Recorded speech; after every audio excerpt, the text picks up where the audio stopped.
Bien, buenas tardes a todos y bienvenidos a una nueva charla o conferencia de la Orden Rosacruz ON, fundada por el venerable maestro Onyo Watson.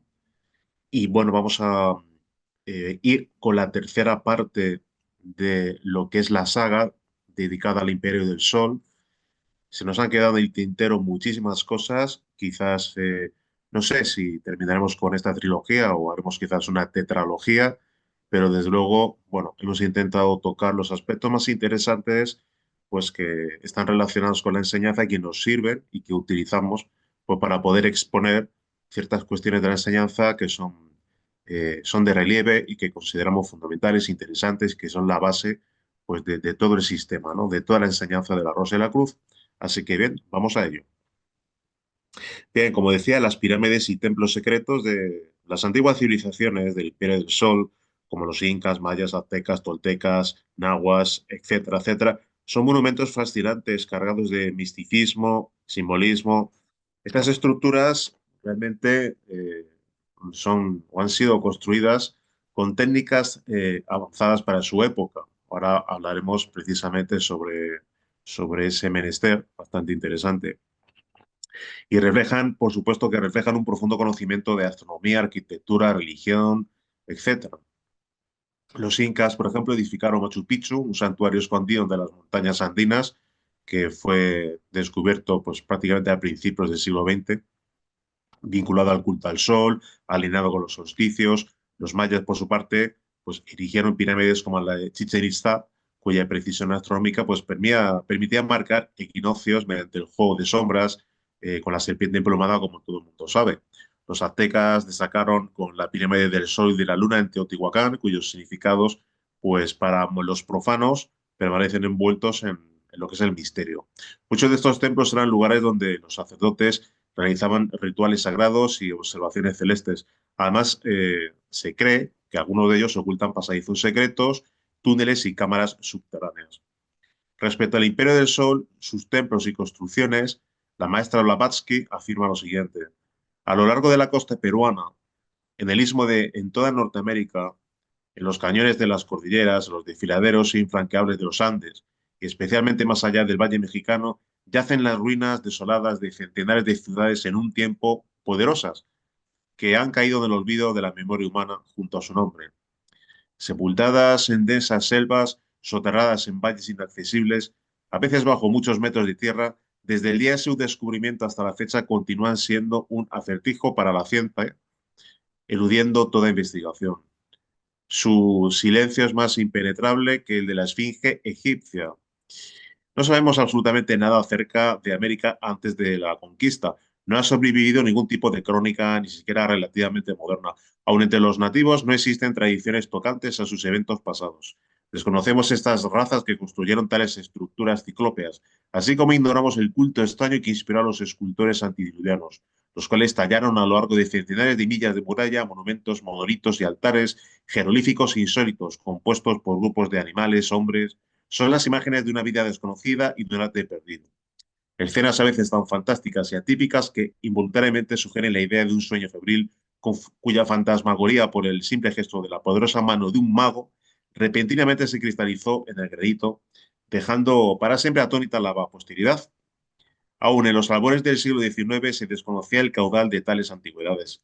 Desde el principio, los celos pueriles y sospechosos de los españoles construyeron una suerte de muralla china entre sus posesiones americanas y el viajero investigador. Además, la ignorancia y el fanatismo de los conquistadores y su desinterés por todo, exceptuando la satisfacción de su codicia insaciable, obstruyeron la búsqueda científica. Al gran Alexander Humboldt le correspondió reivindicar la verdad. En 1803, este viajero, eminente y erudito, iluminó al mundo de la arqueología con un nuevo haz de luz, demostrando ser afortunadamente el pionero de los descubrimientos futuros. Descubrió Midla, descubrió el Valle de los Muertos, Xochicalco y el gran templo piramidal de Cholula. Después de él vinieron Stephens, Catherwood y Skier, mientras en Perú trabajaban de Orbigny y el doctor Shuri. Desde entonces, numerosos viajeros afluyeron a estos sitios, dándonos detalles minuciosos acerca de las vastas antigüedades.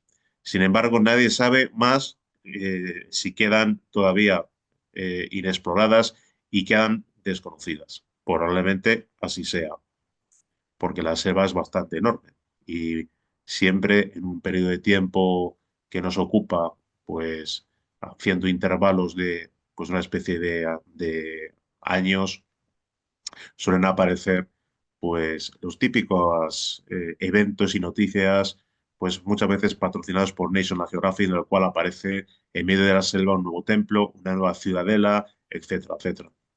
En lo que concierne a los edificios prehistóricos, continúa diciendo Blavatsky, Perú y México son comparables con Egipto. Se asemejan a la tierra de los faraones en la inmensidad de sus estructuras ciclópeas. Perú la supera en cantidad y Cholula rebasa a la gran pirámide de Keops en anchura, sino en altura. Obras públicas, véanse las murallas, las fortificaciones, las terrazas, los canales, los acueductos, los puentes, los templos, los cementerios, ciudades enteras y las calles exquisitamente pavimentadas serpentean por centenares de millas en una línea ininterrumpida, cubriendo la tierra como si fueran una red. En la costa, las construcciones son de tabiques y en las montañas de cal, porfírica, granito y arenisca sírica. La historia no sabe nada de las largas generaciones de los artífices de estas obras y aún la tradición guarda silencio. Obviamente, una vegetación lozana ha cubierto la mayoría de estos restos líticos. Selvas enteras han surgido de los corazones rotos de las ciudades y con algunas excepciones todo está en ruina. Sin embargo, lo que permanece nos da una vislumbre de lo que en un tiempo existió. Los historiadores españoles, con un desinterés muy pertinente, hacen remontar casi todas las ruinas a los incas. Y ese es un gran error. Los jeroglíficos, que a veces cubren íntegramente las murallas y los monolitos, siguen siendo siempre letra muerta para la ciencia moderna, así como lo eran para los incas, cuya historia puede ser conocida hasta el siglo XI. Los incas ignoraban el significado de estas inscripciones, atribuyéndolas todas a sus antepasados desconocidos, desacreditando la suposición según la cual descendían de los primeros seres que civilizaron su país. Lo que queremos saber es cómo estas naciones, situadas en puntos opuestos de la Tierra, como India, Egipto y América, llegaron a tener puntos comunes extraordinarios no solo en sus prácticas religiosas generales y en sus ideas políticas y sociales, sino que a veces hasta en los detalles más diminutos. La tarea necesaria consiste en descubrir quién vino primero y en explicar cómo esta gente llegó a tener en los cuatro puntos cardinales de la Tierra arquitectura y artes casi idénticas, a menos que hubiera un tiempo durante el cual, según afirma Platón y más de un arqueólogo moderno, según cree, no se necesitaba ningún barco para tal viaje, pues los dos mundos formaban un solo continente. Para la arqueología es fatal confundir los edificios del periodo Inca en Perú, de Montezuma y sus caciques en México con los monumentos indígenas, mientras Cholula, Uxmal, Quiché, Pachacamac y Chichen fueron preservadas y ocupadas perfectamente al momento de la invasión de los españoles. Existían centenares de vestigios de ciudades y obras que estaban en ruina aún en aquel entonces y cuyo origen los incas y los caciques conquistados ignoraban, así como nosotros. Innegablemente eran los restos de una civilización desconocida y ahora totalmente extinta, por lo menos en lo que es el cosmos tridimensional. Permítaseme añadir esta pequeña adenda o este pequeño comentario a la maestra Blavatsky, porque ya hemos comentado, obviamente, que los verdaderos incas y mayas, obviamente ya no se encuentran en el cosmos tridimensional, sino pues que penetraron allí en los cosmos internos, concretamente en la cuarta dimensión. Bien, ¿y qué es lo que dice la maestra Blavatsky sobre los túneles y los caminos subterráneos secretos de los Andes? Bueno, las ruinas de que están cubiertas ambas Américas y las que se encuentran en muchas islas de la India Occidental son todas ellas atribuidas a los sumergidos atlantes, así como los hierofantes del Antiguo Mundo, que en los tiempos de la Atlántida podían comunicarse con el Nuevo Mundo por tierra firme. Así también los magos del país actualmente sumergido poseían una red de pasadizos subterráneos que corrían en todas direcciones.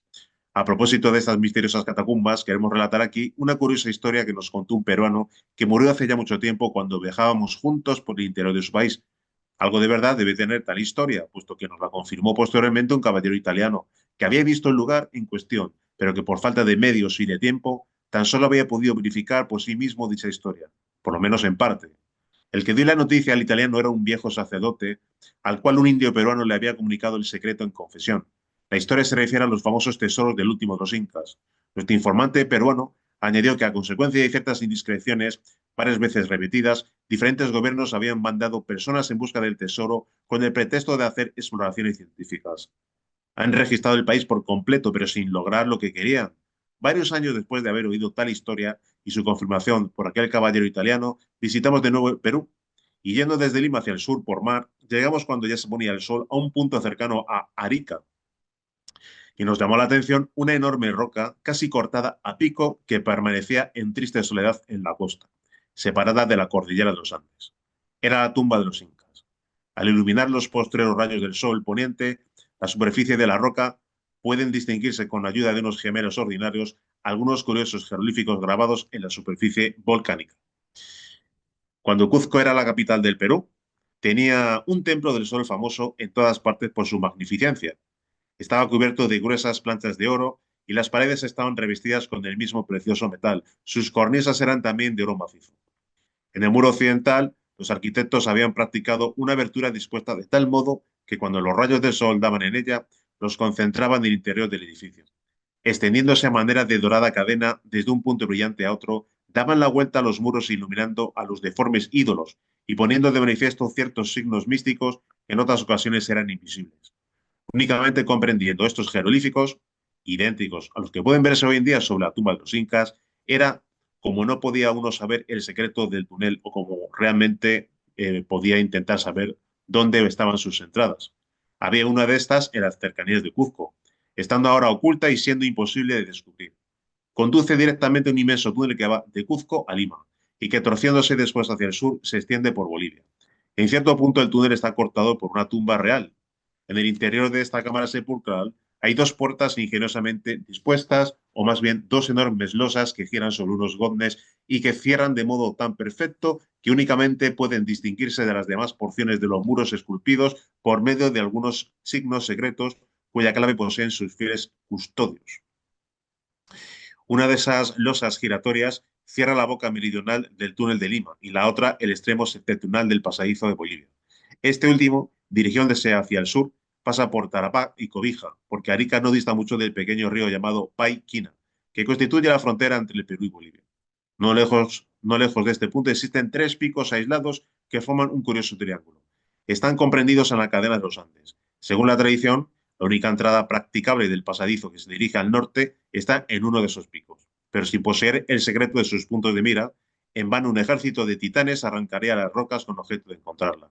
Pero aun suponiendo que alguno descubriese la entrada y llegase por el corredor hasta la losa giratoria del sepulcro y quisiese derribarla, las rocas que hay en la parte superior están dispuestas de manera que pueden cegar la tumba sepultando sus tesoros. Y como nos decía el misterioso peruano, a 1 millar de guerreros. En una general ruina. La cámara de Arica no tiene otro acceso que la puerta de la montaña inmediata al Paiquina. En toda la extensión del pasadizo, desde Bolivia, Lima y Cuzco, existen unos escondrijos muy pequeños repletos de oro y piedras preciosas, acumulados por muchas generaciones de incas y cuyo valor total es incalculable. Tenemos en nuestro poder un plano exacto del túnel del sepulcro y de las puertas que en aquella ocasión nos fue ofrecido por el viejo peruano. Si alguna vez hubiésemos pensado aprovecharnos de tal secreto, habría sido necesaria la cooperación de los gobiernos del Perú y de Bolivia en gran escala. Pasando por alto los obstáculos materiales, ningún individuo o pequeña partida podría emprender una exploración semejante sin encontrarse con el ejército de forajidos y contrabandistas que infestan aquella costa y que, de hecho, comprende a casi toda la población. El mero trabajo de purificar el aire mefítico del túnel, en el cual no se ha entrado desde hace siglos, sería una empresa de consideración. Como quiera que sea, allí permanece el tesoro y allí permanecerá, según la tradición, hasta que el último vestigio de dominación española desaparezca de toda América, tanto del norte como del sur. Pues bien, el venerable maestro Johansson al respecto afirma lo siguiente. Hay túneles que sí realmente conducen a la Inglaterra, así es, pero vayamos. La figura es la siguiente. Muchos de los túneles que pueden haber estado bien conectados con lo que es el interior de la Tierra han sido derribados y destruidos. ¿Y por qué? Vayamos concretamente, por ejemplo, una Atahualpa. ¿Qué harían del interior de la Tierra? Con lo que acabo de decir, ¿qué hacían los incas o los emperadores? Es decir, cuando ya estamos hablando de incas o emperadores, que ya nos está refiriendo aquí el maestro a los realmente incas o emperadores o mayas, etcétera, etcétera, que eran los maestros iniciados o aquellos autorrealizados que están en la cuarta dimensión, sino prácticamente los degenerados. Y continúa el maestro diciendo lo siguiente. Tomando en cuenta ese aspecto simplemente, ¿qué harían? No podrían entrar, pero supongamos que lograran su ingreso a la intratierra. A la primera niña virgen que vean allá, digamos a una niña lemur, por ejemplo, de piel azulada, pues primero obraría la pedofilia, luego la violación y todo lo demás. Al final, si no tiene quizás tanta suerte, pues un sacrificio al dios solar. Entonces, ese tipo de personajes no tienen acceso allá. Naturalmente que todo lo que son los imperios, lo que se tiene referencia y algunas crónicas por allí son concretamente fruto de la especulación de los historiadores. Algo de positivo no hay, todo es negativo, es producto de la degeneración. Los que lograron después de lo que se conoce el diluvio sobrevivir y regenerarse, pues propiamente constituyeron grupos de gente muy singular que fueron a vivir a la cuarta dimensión y o a la intratierra, pero los que no se regeneraron construyeron imperios semejantes a lo que se conoce como el imperio azteca o maya y vivieron en diferentes lugares de Centroamérica y también Norteamérica, pero ahí quedaron, degenerados y como degenerados lo único que les esperaba simplemente era destrucción y muerte.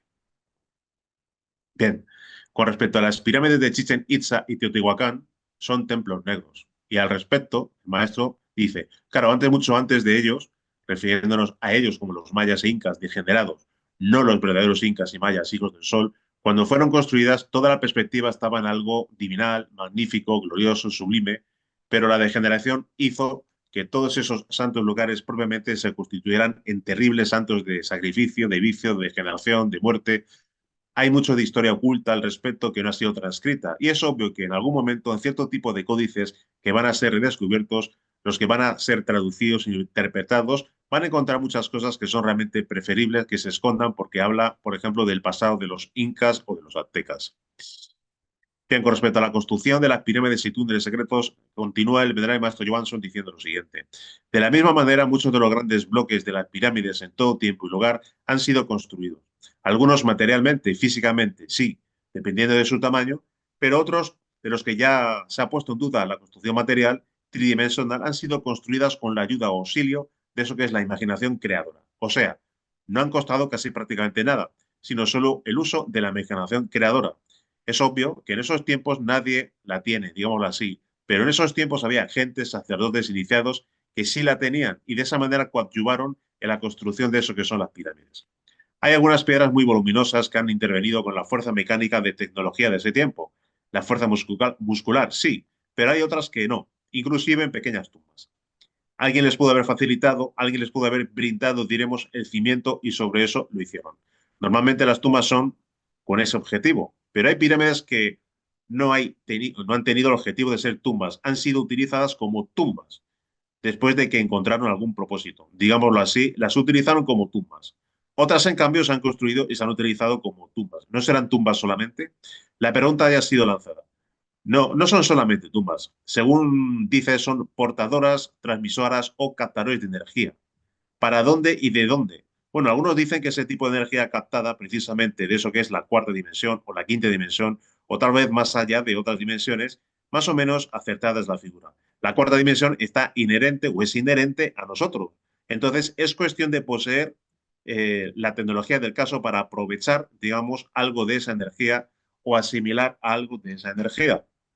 Con respecto a posibles pasadizos en las pirámides repartidas a lo largo del imperio del Sol, si la energía de la persona está en armonía con la naturaleza, entonces esa pirámide cumple su objetivo. Puede entrar y salir de la cuarta o la tercera dimensión o incluso a otras dimensiones. Pero si no hay ese tipo de interrelación, la persona es como cualquier persona, como cualquiera de nosotros. Pues va para allá y bueno, es una pirámide, se encuentra una piedra, alguna cama por ahí, pero no encontramos nada. Así, pues no pasa nada. Ha sido hecho por indios ignorantes, salvajes, tal como se les califica. Pero si hay esa armonía, cualquiera que llegue allí puede ingresar sin problema a la cuarta dimensión o a la quinta dimensión.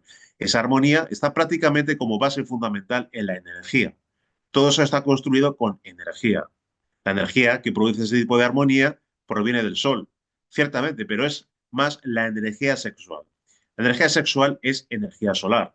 Entonces, quien vive realmente la castidad puede ingresar a cualquiera de las pirámides que están hechas con uno u otro motivo de carácter esotérico.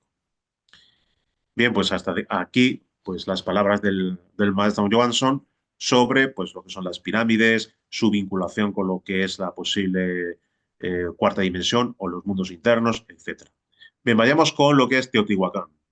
Teotihuacán, la gran ciudad de los dioses, fue construida en una planicie de suave declive, de una extensión aproximada de 6 kilómetros de largo por 6 de ancho, a 50 kilómetros de México, Tenochtitlán. Teotihuacán ha sido y es hasta la fecha el ejemplo viviente de una gran ciudad de los nahuas y toltecas principalmente. En la zona arqueológica de esta sagrada metrópoli se pueden ver restos de la grandiosidad de lo que alguna vez fue la ciudadela, el templo de la agricultura. Pero de todos los monumentos descubiertos en Teotihuacán, el más interesante es el llamado Templo de Quetzalcóatl, truncado con 4 cuerpos de 22 metros de altura y con una amplia base de 25.000 metros cuadrados. Está ricamente decorada con esculturas de serpientes emplumadas, símbolo de Quetzalcóatl, caracoles marinos y varias representaciones de Tlaloc, el dios de las aguas.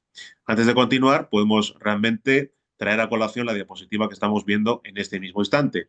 Aparentemente, pues es una vista aérea, eh, no es una fotografía, obviamente, sino que es una representación a escala y algún autor ha señalado algo que a mí particularmente me parece muy interesante y ha llegado a especificar que realmente pues todo el complejo es un hombre yacente cuya pirámide del Sol pues estaría ubicado en lo que es su templo corazón.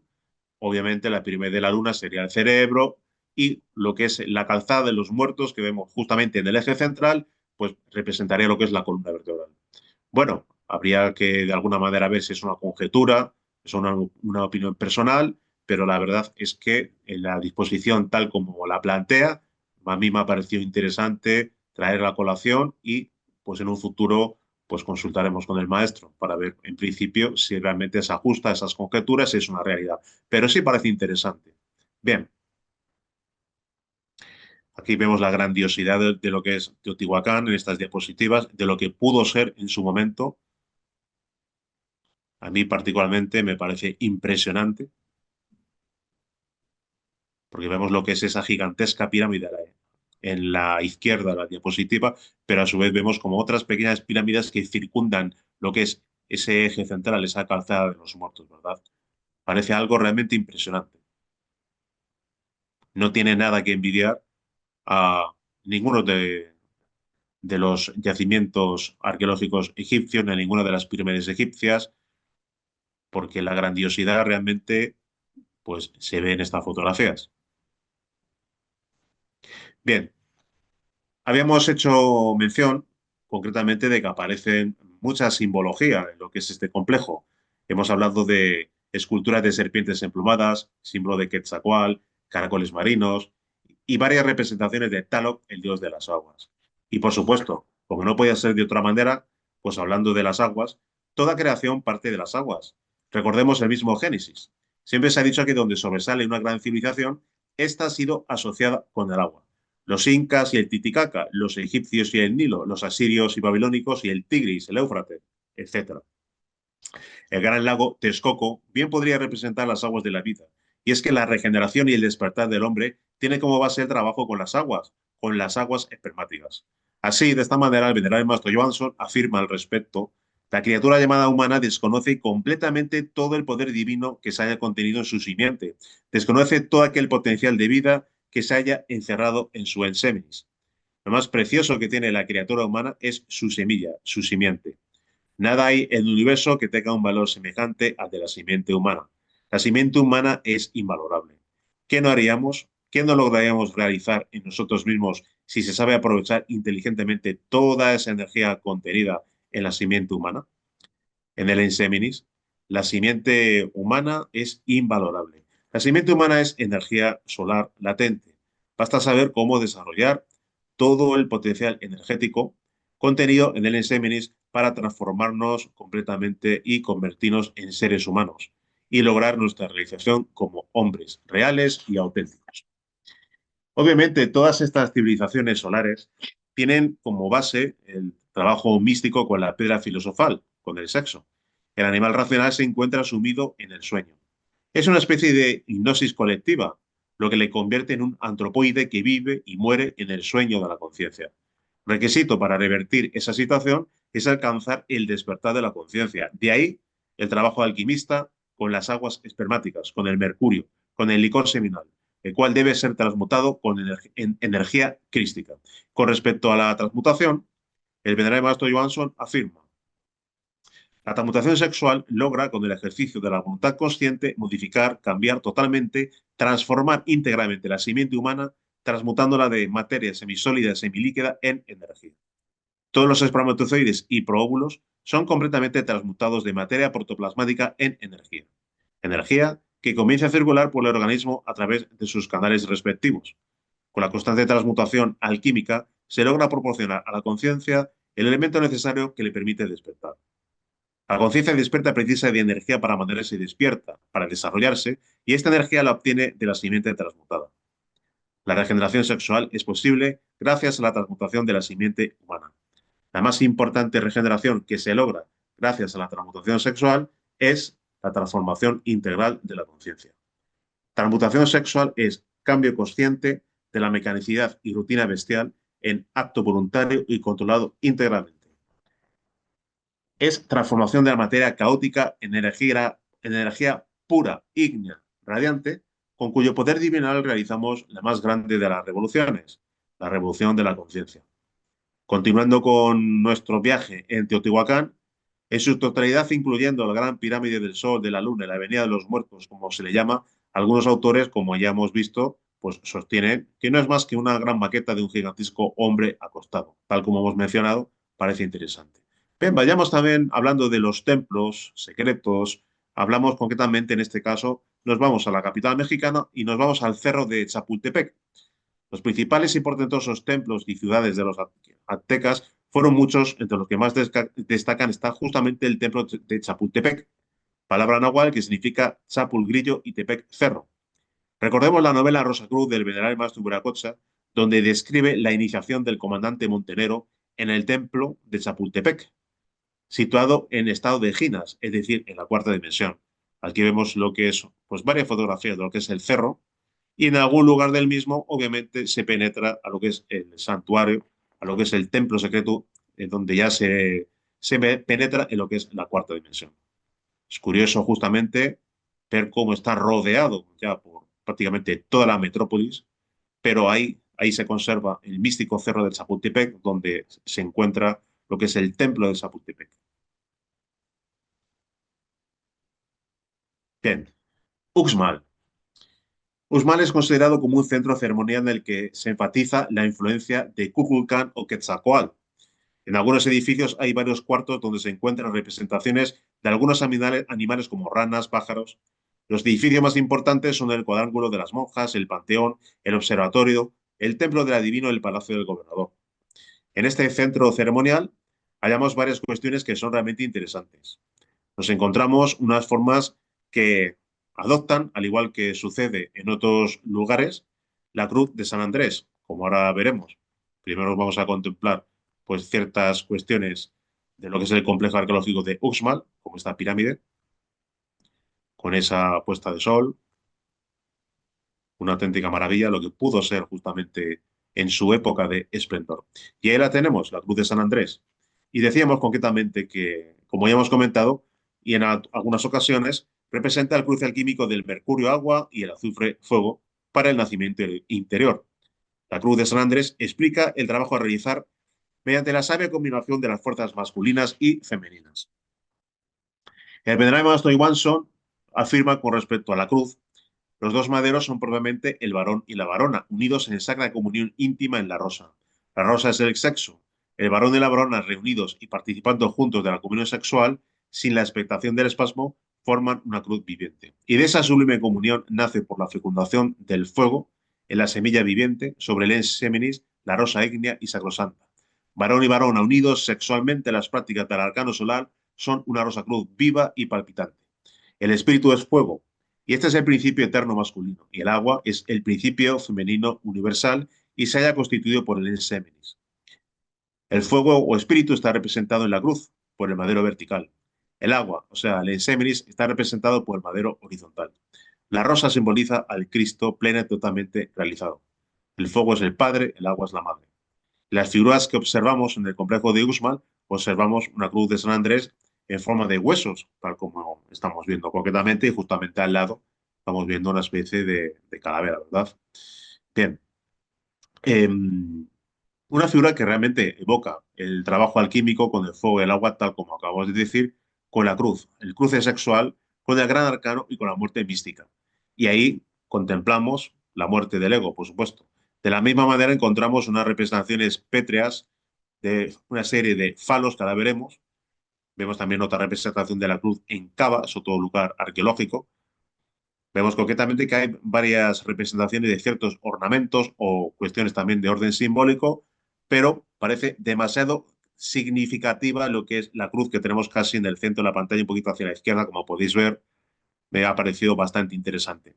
Bueno, decíamos concretamente que allí mismo, en lo que es el yacimiento arqueológico de Uxmal, encontramos unas representaciones pétreas de falos, tal como las estamos viendo aquí, que en muchas culturas, por supuesto que sí, implican y significan realmente el culto a la fertilidad. Pero en el contexto que nos ocupa, lo que es un yacimiento arqueológico, que ha sido como base de una civilización solar extinguida, bien podría afirmarse que traen también a colación el trabajo con la magia sexual. ¿Por qué no? Así ha sido siempre en todas las culturas, las representaciones del culto a la fertilidad, pero también precisamente donde estaba latente el trabajo místico con la piedra filosofal del sexo. Bien, encontramos también un trono de jaguar y para poder sentarnos como gobernantes y reyes en el trono, pues debemos valernos del jaguar o en opinión de otros autores del Lucifer interior. Es decir, nuestra energía sexual bien dirigida para la autorización y cristificación. Hemos visto en muchos yacimientos arqueológicos, en muchas ubicaciones a lo largo de toda la maravillosa América, pues eso que llaman el juego de pelota. Creo que el otro día lo comentamos también en una de las conferencias y hay algunos templos que comparten justamente pues esta escenificación o esta construcción donde realmente, tal como comentamos en un momento dado, en una de las anteriores charlas, pues no se trata en este recinto ni en los otros de asociarlo con el moderno fútbol o el soccer, sino más bien, a la luz del sentido común, lo normal es que fuera un ritual relacionado con la enseñanza que nos ocupa. Una especie de representación de lo que debe ser y es el trabajo esotérico. Aquí tenemos unas imágenes de Uxmal y lo que se llama justamente el juego con la pelota. Bien, vayamos con las serpientes. Seguimos en Uxmal. Hallamos una serie de representaciones de la serpiente asociada a la divina madre Kundalini. El venerable maestro Wanson afirma, es la energía sexual, la energía solar concentrada de la simiente, la única que puede despertar en la criatura humana todo aquel gran potencial encerrado en el hueso coxigio, cuyo bendito nombre es Kundalini. La divina madre Kundalini es la misma bendita madre de Jesús el Cristo. Es María, la Inmaculada, la siempre Virgen, Virgen en la concepción, en el parto y después del parto. Ella se nutre con la energía sexual y ella es la madre de la energía sexual. La divina madre es la madre del sol Christus. Ella espera el instante supremo de su despertar, para levantarse victoriosa sobre la vara maravillosa que sostiene el organismo planetario, que es la columna vertebral. Bien, curiosamente hay una figura a la que denominan la reina de Uxmal. La misma representa, como podemos ver, una serpiente de la que dimana o ducayas fauces aflora la cabeza de un individuo. Obviamente, el hombre auténtico brota de la madre divina. La cultura maya es una serpiente y nos habla del poder de la serpiente. Solo las civilizaciones serpentinas son verdaderas culturas, verdaderas civilizaciones. El venerable maestro Johnson afirma, el despertar del divino fuego de la bendita madre Kundalini es un acontecimiento grandioso festejado por los iniciados y los maestros. Ha nacido del vientre sacrosanto de la bendita madre del mundo un nuevo hijo del fuego, un iniciado más en los misterios del fuego y de la luz, en los misterios de la vida y de la muerte. El maestro que ha llegado a levantar sus dos serpientes, la de fuego y la de luz, y ha logrado llevarlas hasta el templo corazón de todos y cada uno de los cuerpos crucificados, ya ha vivido las iniciaciones microcósmicas, así como las iniciaciones macrocósmicas que se viven en la octava y novena confirmaciones, tanto del fuego como de la luz. En este nivel de conciencia, todos aquellos maestros merecen el título de dos veces nacidos. Por la divina madre Kundalini les ha parido como maestros del fuego y maestros de la luz. Mas para continuar su ascenso hacia el ser y hacia el absoluto, es necesario cultivar dos virtudes hasta la extenuación. Estas virtudes son la paciencia y la serenidad. Aquí vemos concretamente otras estancias, prácticamente la parte central del complejo de Uxmal. Bien, Chichen Itza.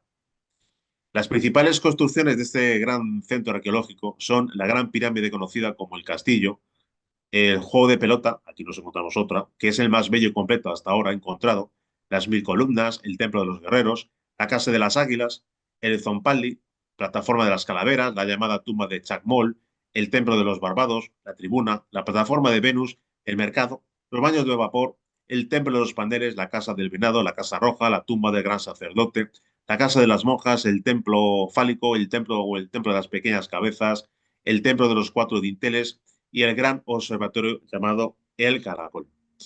Bien, con respecto a la pirámide de Kukulcán, Kukulcán es el hombre pájaro serpiente en honor a quien fue construida la pirámide en Chichen Itza.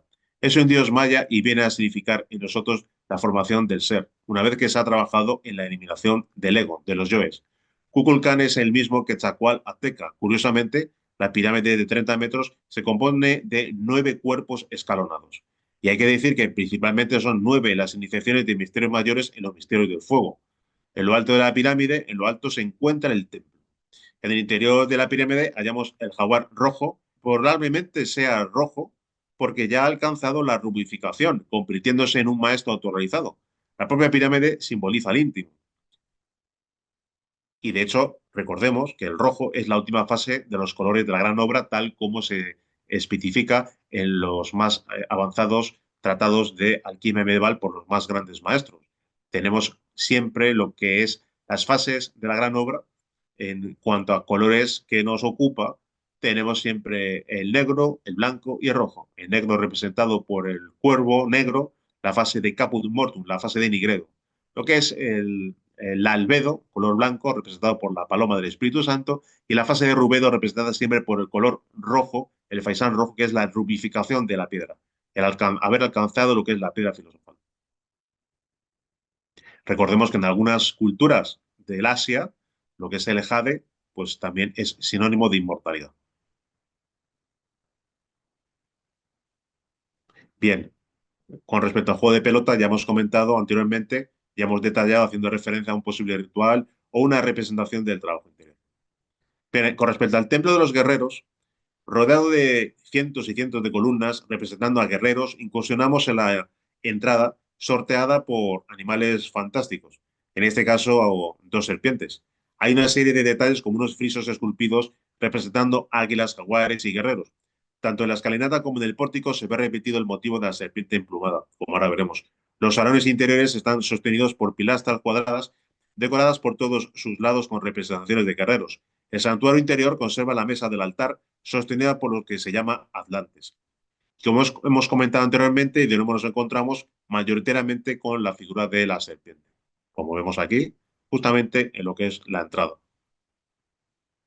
Bueno, aquí tenemos un chacmol, que está justamente también en el Templo de los Guerreros, que ya comentamos en la conferencia anterior, que el maestro Johansson especificaba, obviamente, que, bueno, fundamentalmente nos encontramos dos símbolos.